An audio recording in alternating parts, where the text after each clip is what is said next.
Many American Jews sharply disapprove of Israel's conduct in the war in Gaza.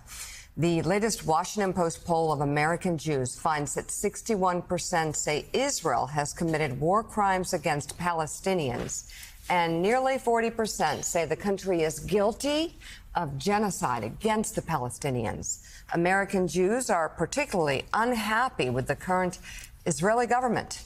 68% give Prime Minister Benjamin Netanyahu's leadership negative marks, with 48% calling it poor, a 20-point increase from 5 years ago. You know, David Drucker, so often you will have people on the right, you'll have Republicans saying, oh, those Democrats, they're anti-Semitic, or you'll have people on both sides have always said that. If you're against Israel's policies, means you must be anti-Semitic.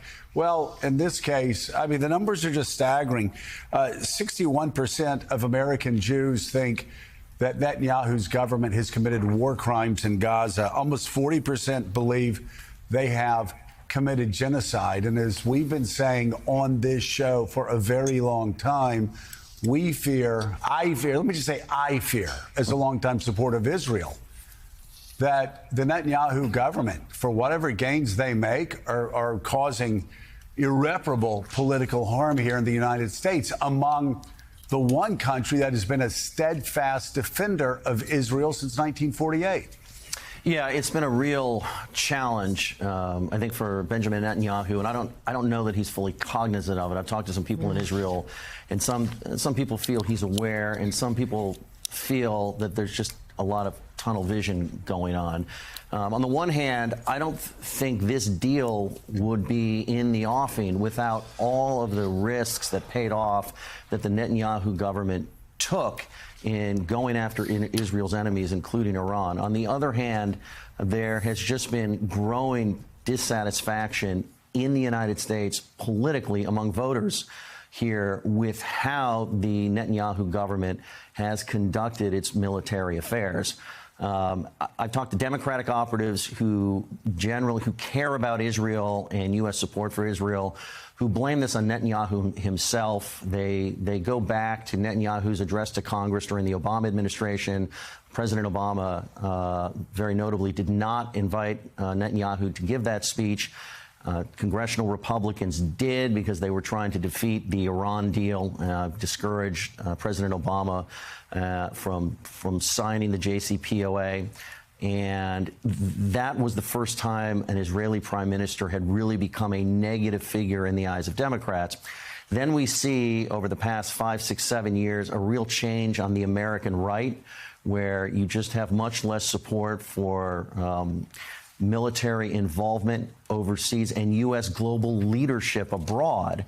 And instead of that just being limited to events like the war in Ukraine that Russia caused unprovoked, instead of that being limited to how we handle China and its designs on Taiwan, that has now bled into American military and diplomatic support for Israel. All of this is to say is that it's not surprising to me that we would see a poll like this, particularly when Jewish voters generally have always been center-left, have always voted for Democratic candidates at every level. And that means that I think the Israeli government and supporters of Israel have to be more cognizant of how the government's actions are being received here. Because when you look at the diminishing support for Israel among other Western nations, the U.S. really is sort of the last line of support, and they can't afford to take it for granted. You know, there's so many misconceptions in American politics about Jewish voters. I mean, it's running up to the election last time. The Democrats are constantly thinking that Republicans are about to seize the majority of Jewish voters because I guess Donald Trump says so. It's 70%. It's 70%, 75%, 80% every 4 years. I mean, every 4 years, it's constant. But David Ignatius, these numbers are not constant. I mean, I was shocked to see that over 60% of Jewish Americans believe Benjamin Netanyahu and his government has committed war crimes. Israel has committed war crimes. Jewish Americans coming to that conclusion. It's staggering. And again, the long-term implications for now, this group on the left, there are people on the left and on the right now who are hostile to American support of Israel. That has grown. It is no longer the extremists on both sides. That is starting to move toward the center.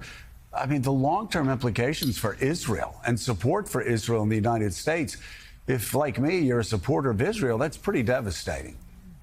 So these numbers are stunning, as you say.